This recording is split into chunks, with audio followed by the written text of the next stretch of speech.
Hey, what's going on, everyone? Jimmy here with Geek Battalion Vets, bringing you another episode of our QRF series. Today's topic, Star Trek Deep Space Nine.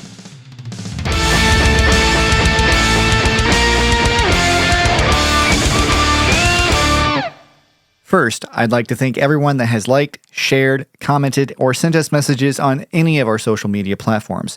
It is truly amazing to see all of your interactions, and it puts a huge smile on all of our faces here at the battalion. A special shout out to all the people that have marched on over to our merch page, geekbattalionvets.threadless.com, and made a purchase. Your support does not go unnoticed and is very much appreciated. We have several designs that include Ninja Turtles, The Mandalorian, Guardians of the Galaxy, and our newest design in honor of 4th of July that is inspired by none other than Captain America. Head on over to geekbattalionvets.threadless.com today to get your very own Geek Battalion swag. Now on to the episode. It should come as no surprise that I am a Trekkie. Despite my best efforts, I cannot seem to get B or Duncan into the Trek world. I'm not done trying to convince them yet, but for now, I will at least explain why you guys should watch one of the best series in the Trek universe, Deep Space Nine. I grew up watching Star Trek The Next Generation with my dad on Sunday evenings. My father was an avid fan of the original series, and he would frequently share stories with me about the adventures of Kirk, Spock, and the original Enterprise. Because of this, I immediately fell in love with the Star Trek universe. Its commitment to being realistic, the overall story arc, and the optimism of humans coming together and exploring the stars just really spoke to me. I got so into the series that I even bought as many Star Trek-themed Christmas ornaments from Hallmark that I could. As I grew older, my love for Trek didn't fade, and I tried to watch all the series that I could. A particular series really piqued my interest, though, which was called Star Trek Deep Space Nine. I first learned of this series by watching Star Trek Voyager, which is the tale of the starship Voyager, led by Captain Catherine Janeway. Voyager begins with the ship docking at Deep Space Nine, which is just on the edge of the Alpha Quadrant. Voyager receives notice of a ship belonging to the rebel forces of the Maquis fleeing from Deep Space Nine and is ordered to chase after them. The Maquis are a group of resistance fighters that play an integral role in the final seasons of The Next Generation, Deep Space Nine, and Voyager. The rebel ship blasts away from Deep Space Nine, throwing caution to the wind by plunging straight into the Badlands, an area full of massive energy spikes, lightning, and danger, and an attempt to evade its pursuer. Voyager cries havoc and follows anyway. Subsequently, Voyager is hit by a huge energy wave that then transports them to the Delta Quadrant. The crew of Voyager sustains heavy casualties and finds themselves an astonishing 70,000 light years away from Earth. Captain Janeway must then find a way to return her crew and herself home.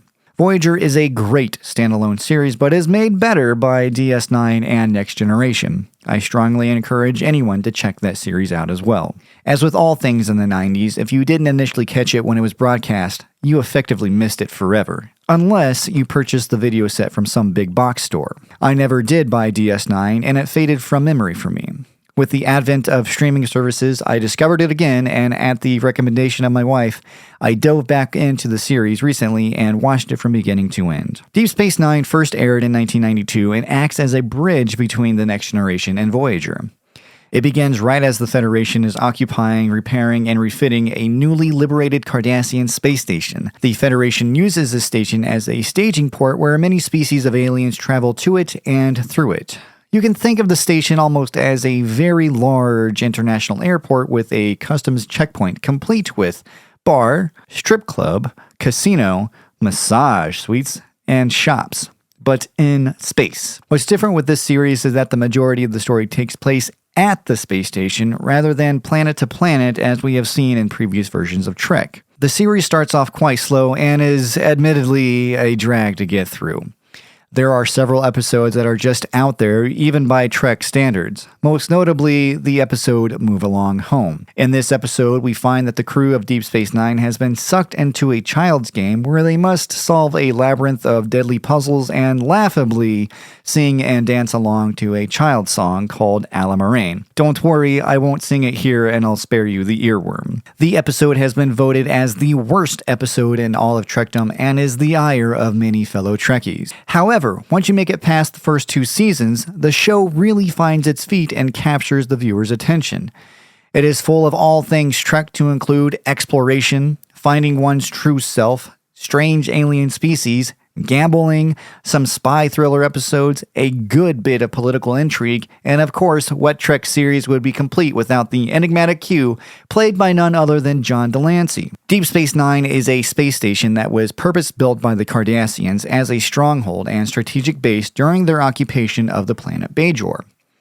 It was originally named Terok Nor and operated as a concentration and work camp. The station saw the death of many of the Bajoran people, who now see the liberated station as a sign from their gods and travel to it as a religious pilgrimage often.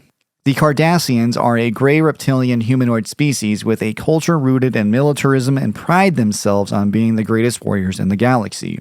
They are a stark contrast to that of the Federation. Cardassians are ruthless, exacting, vindictive, and precise. They have extreme societal rules with harsh penalties for anyone who breaks the law. The most infamous character of this species that we meet during the series is Gul Dukat, a cunning and evil Cardassian military general who is the former commander of Terok Nor and continually tries throughout the series to recapture it in the name of Cardassia. Gul Dukat becomes the anti-hero of the series and is a character the viewer builds a love-hate relationship with.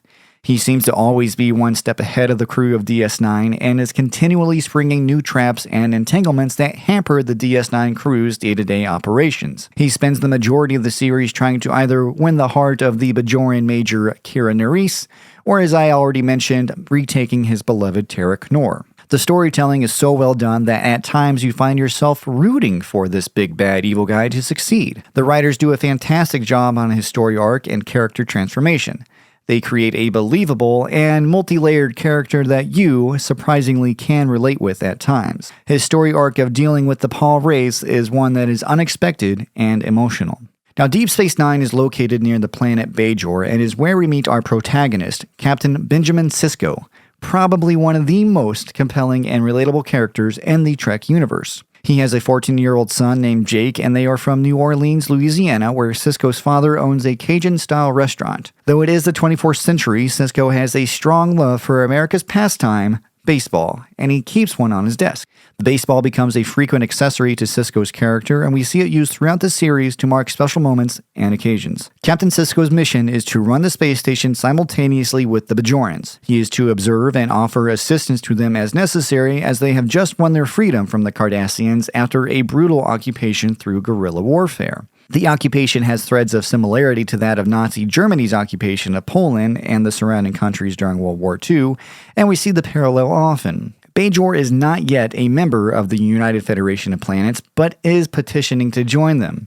Captain Sisko acts as an intermediary between the two governments and must try to remain neutral, but also in line with the Federation's goals and desires. As you can imagine, moral ambiguity ensues. Shortly after taking command of DS9, a wormhole is discovered that leads to the Gamma Quadrant and is of immense interest to that of the Federation. DS9 is then moved to allow for the observation of it. This wormhole becomes quite the tactical advantage and leads to some interesting storytelling arcs. The Bajorans look at the wormhole as a sign from their gods that they are meant to join the Federation and believe Captain Sisko is an emissary sent by their gods to help guide Bajor through this period of unrest. Captain Sisko, of course, attempts to remain neutral and doesn't fully acknowledge his view of being a godlike person to the Bajorans, but we do see him eventually embrace the role. This does lead to some political unrest within Bajor and adds another level of mysticism to Captain Sisko. Going deeper into Sisko's character, we first meet him as a newly promoted Commander Sisko. He is just a father assigned to a dump of a space station trying to atone for his past mistakes while attempting to move past the death of his wife, whom we learn was killed at the Battle of Wolf 359 by Locutus of Borg. This is especially sad because Locutus of Borg is the assimilated version of Captain Jean-Luc Picard of the Enterprise from the Next Generation. After the Battle of Wolf 359, Captain Picard is rescued and returned to his normal state, but still bears the blame and scars for the loss of life while under the control of the Borg. The death of his wife creates a hatred for the Borg in Sisko's heart and fuels the fire of blame and contempt that he has for Captain Picard. Though their interactions are brief, you can tell Sisko won't let Picard forget, nor ever forgive him of his actions during that fateful battle. Sisko goes on a moral and emotional story of growth unlike any other character previously seen. His interactions with the myriad of alien species that travel through the space station and Q showcases his growth and development as a leader. Through these encounters, we witness Sisko's strength, determination, and his unwavering commitment to his crew, his son Jake, and the mission. Speaking of Q, during Sisko's encounter with him, he actually punches Q. This shocks and astonishes Q, who is now on the ground having just been laid out with Sisko standing over him. He utters the phrase, "You hit me. Picard never hit me." Sisko famously responds with, "I'm not Picard." And that is all you need to know about Captain Benjamin Sisko. This sparring of words and physicality shakes Q to the core, and he promptly leaves Deep Space Nine, never to return again. The rich, vibrant, and complex story that is written is underlined by one of the most acclaimed episodes of the series, entitled In the Pale Moonlight. This gripping story arc explores the moral ambiguity faced by Sisko as he makes difficult decisions to ensure the survival of the Federation during the Dominion War. The episode delves into the darker side of Star Trek's utopian ideals, forcing us to question what we are willing to sacrifice for the greater good. Sisko's haunting line, "I can live with it, I can live with it," resonates deeply and challenges our own moral compass.